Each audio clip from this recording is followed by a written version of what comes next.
Oh, good afternoon, everyone. It is Shooter Scott Henderson. August 17th, we are going to go over primary waves, dividend stocks for the August punch card stocks. Of course, at the end of our presentation, please do review our disclosures. All right, so just a quick market recap.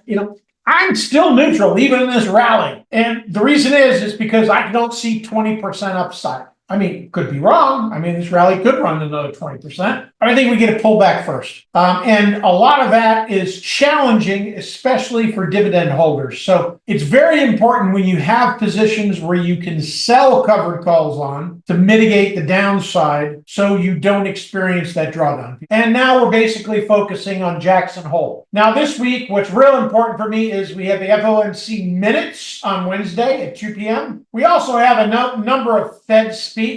Waller, 9:15 on Monday. Bostic, 1:30 on Tuesday, and 2:45 where Barr is going to speak. Then we have Powell at 10 a.m. Friday morning. The other big factor next week is going to be jobless claims on Thursday before the bell. And then PMI manufacturing is also going to be important, coming in around 9:45. That will probably affect markets more so than the jobless claims, just because it happens before or after the market is open. Now, Friday, we have new home sales. I expect that to be light again. Reason being is the builders have slowed down on permits, and we can see that. So, all right, let's go through the dividend stocks for August 2024. Starting off with Ford. Immediate resistance is at 1181, which is right about where we are, just a little bit higher, really the beginning of this band, then it really extends up a little bit further. So once we break out above this 23.6, notice how we rejected price right there, hit that higher band of that resistance, and then we came down lower. The question here is, this is drive one, grouping for drive two. Are we going to get a third push a little bit lower around our vulture price? Obviously, we get down to 774. That's a good spot to start a position. In the meantime, I would probably sell some 1250 calls until we've definitely gotten above. I wouldn't go too far out, just to earn some revenue, 45, 60 days, maybe even go up to $15 calls if you're uncomfortable going that tight because you don't want to take the capital gains if your positions are taken from you, et cetera, et cetera. It depends on what price you own it at. Obviously, if you paid $17.50 for it, you really don't want to be selling 1250 calls. So obviously there's mitigating factor. And realize I don't know what your individual circumstances are. So, of course, if you need some advice on that, feel free to reach out to Kirk, of course, for that detail. Let's look at IIPR. Of course, immediate resistance is 127.91. So quite a little ways up there for that resistance. Basically, the 23.6 fib. That's potentially, we got a breakout right here. However, I expect it to just shoot over the breakout line and then give us this back test around 111. So we got about 10 or 15 bucks the upside, then we get a back test down to around 11. So obviously, I like your better entry price around 111 or 112 if we get there. But I would not sell covered calls here with this euphoria for as far as where we came. Just too much of a chance that we push to the upside. So, we really could add on any back test of our low to about 109, 108, sell some cash secured puts or put on some common shares for those dividend benefits. Let's take a look at Citra. Now we overshot on our two. This was our primary wave two before, and that has now basically given us an equal ABC. Now realize that could extend to an extended or an elongated, which would put us below the vulture price for at 1957. I think we need some decent market weakness along with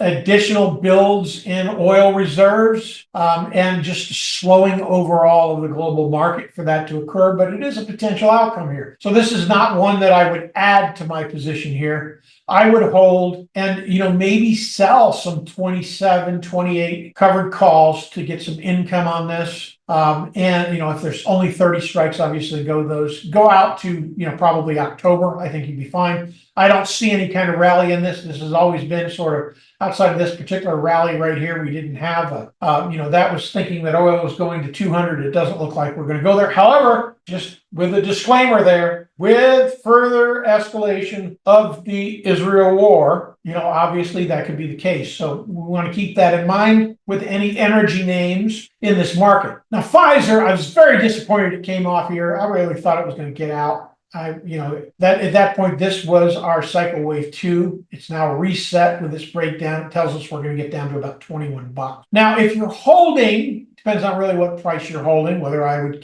take the heat. If I was at 28 bucks, I would probably trim, right, and wait for my lower price, even if I was a dividend holder, unless the tax exposure is something you couldn't absorb. I don't know those circumstances that each individual has, so I just can't give you personal advice. Again, if you have a question on that, reach out to Kirk direct. American Tower. Now, this is one that I expect to rally. I don't think it really gets moving until we get back down to about 5.5% retail on residential mortgage rates. Now, that said, one of the miners had acquired like $150 million loan for 8.5%. I think it's a good benchmark for what we're looking at for commercial. Obviously, they probably have a risk premium in there because they are crypto. So maybe an A++ would get 7.5%, maybe 7. I don't even think they get 7 here, but it just depends on how deep their moat is, what the reserves are, etc. But we looking, 240. So we're building out this flag, and then we should head towards our cycle wave 3 around 274, second or third quarter 2024. Again, this is an interest rate play, so I like the idea of keeping a piece on. I like it better at 200 though than where we are right now. So I don't know that I'd add a position, and I wouldn't sell covered calls in this one unless we see some kind of an extension from the next Fed where they're not going to cut rates. They clearly are not going to cut rates. They're concerned about inflation, et cetera. They're not concerned about jobs until it goes to, something like, well, we're not going to be concerned about jobs till it gets to 5.8% unemployment. In that case, this is probably going to come back the 50% of this leg and give us the 200 entry. So market circumstances are a big factor here. All right, looking at Stag, we're at the top of the range, so I really can't say add, but it probably is a good candidate. But I would be generous in selling covered calls here. I would go to the third standard deviation on line around 44. That would be the most that I would go, and I would sell them short duration, 60 days or less. Newmont Mining. Now, as most of you know who follow my work, I like GLD better because it's the closest correlation to gold spot itself. That does not mean it's a fundamental stock. Newmont, all right? So structurally, Newmont is a better company or better play, all right? Because obviously their profit and loss is based on their management. And, the reality is we've had some nice runs here and we're sort of lagging gold. We're at roughly 2,500 gold. We weren't at 2,500 gold here, but we were up at, nearly 90 bucks. So it's got some catch up, I think. So I like this one as a hold longer term. I would even sell some 45 cash secured puts here. I would even add common shares because we are going to break out. Once it breaks out, it'll probably push towards the 61.8 or the 50 fib. I would say closer to probably the 61.8, so 73. So if you are owning Newmont, a prudent investor could go out to quarterly $55 calls, $60 calls. Okay. When I talk a quarterly scheme for capital, you're buying them with the intent of holding them three-fourths of the time frame into that expiration. So at roughly 65 days, regardless, you want to sell it, rescale your strike, buy another strike out on the quarter. And that's basically the same concept I use with the monthlies or the weeklies, just different time frame. And the reason being is I think there is some upside there and there's no reason you shouldn't be able to capture that. Cash secured puts are very viable here as well if somebody wants to take those on. Swing trade long is also viable up, really right where we're at. I was looking at the 55 as I was actually looking at September's. May or may not put those on. I think my issue was 50% back was only at $65. And it's still, 15 bucks from where we are. That's a viable trade. So it is a candidate for a swing trade if somebody wants to put something on. Just go out to October. All right, looking at WMB, Williams and Company, nice trend support, nice tag of it. We're in price discovery here. 46 bucks is next. I wouldn't have a problem going out to October 45s even, or 50s. You're going to pay a premium for those, but you're going to want to exit right around 46. You're not going to want to hold for the longer period. That's just roughly a swing trade short period. But your better entry is going to be back at 41, both for common shares, cash secured puts, etc., right back around that 41.50. EPD, yeah, little concerned about how tight, it's been running this trend line. And, if we I can't pull this trend line down on this chart the way it is, but if I took the trend here and here and ran a speed line up, we broke below that trend support. So it has some weakness in the look. Shares always roll over. See this rollover. Maybe we don't get this depth of a rollover. It could easily roll back to 23.6 and then continue further up. So this is one I like covered calls on, $30, $35 covered calls, or 32.50s if they have the strike, 45, 60, 90-day time frame. Vicky, of course, back tested the trend support. Now, in reality, it was here, so it broke down. It held this support, so that's the reason trend support moves down. Nice back test, higher low, breaking out, nice flag. Gonna break the 23.6, 32 bucks. Swing candidate and 32. I'm not sure what the strikes are on this one. Didn't look, sorry. 32.50 or even 35 calls if they're there. Look for the Octobers. I would not sell covered calls on this look. This looks to me like it's going to break out. We're heading towards that 36 pretty quick. So actually one of the better looking charts that we have here in dividends. Now EPR, we're going to be here a while. Interest rates need to be at 5%, 5.5% roughly. We get a breakout of this 50% fib, then I would add something on the long side. I would either do cash secured puts or go out to 55 calls. Roughly 60, 90 days out. That's how I would trade this. I don't think we get another shot down here at this 33 even, our primary wave setup, or this vulture price, the way this looks, because it flushed, tested the highs, found another base. So this is its price range right now between 55 and 35 bucks. So I would suspect it stays there for a couple of quarters. All right, Comcast. Now this actually hit my FOMO scan yesterday when I was looking at some stuff. Some 45 strikes are out there in October, quite a decent number of them, a couple grand anyways, a couple thousand, maybe even 5,000.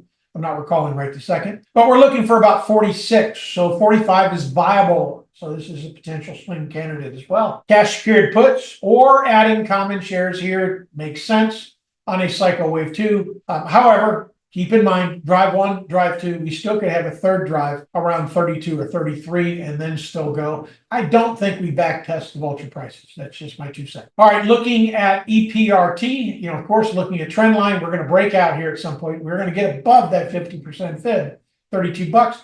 The question here is, our back test wave 4 shallow or not? Do we have 5.5% interest rates? Not that I'm staying on a theme here, but notice that we have a lot of real estate stocks in here. The reason is because they're beaten up and we're about ready to turn the corner on interest rates. So obviously logic suggests that. However, we really don't want to add until we get some divergence on our back test in RSI, whether or not we're going to have a shallow pullback. Should be right about where we are. But I don't even have a problem chasing $32 calls here, because I do think it has some significant upside. Came off with market weakness, held up really well in our most recent drawdown. So it's just digesting price here, unsure what the Fed's going to do. So we could overshoot this 32 easily, 34 to 36. So I like right at the money to, a couple bucks in the money calls, for maybe even as soon as the later part of September, not the monthlies. I would go out to the end of the month or look at October. Permian Resources, challenging looking chart here. Trend support is held. However, I'm getting a corrective leg that brings us down into the $3. Something drastic has got to happen in the global economy and oil. We have to be massively oversupplied for that to occur. So I would suspect that when we get down here, now we're driving, so we're sort of confirming on that, even though this is our confirmed low. Notice this. We've got a confirmed low here that was overshot by the final low. So even though we had a lot of divergence, nice grind higher, it's still not our divergent lower low. So this could come in and back test these lows. I hate to say that, even though that was way back in 2020. So and this is a candidate, if you're going to hold covered calls, viable above our cycle wave 2 by roughly 17.50, 18 bucks, whatever's available there. And that's what we have for this week, folks. Great trading until next time.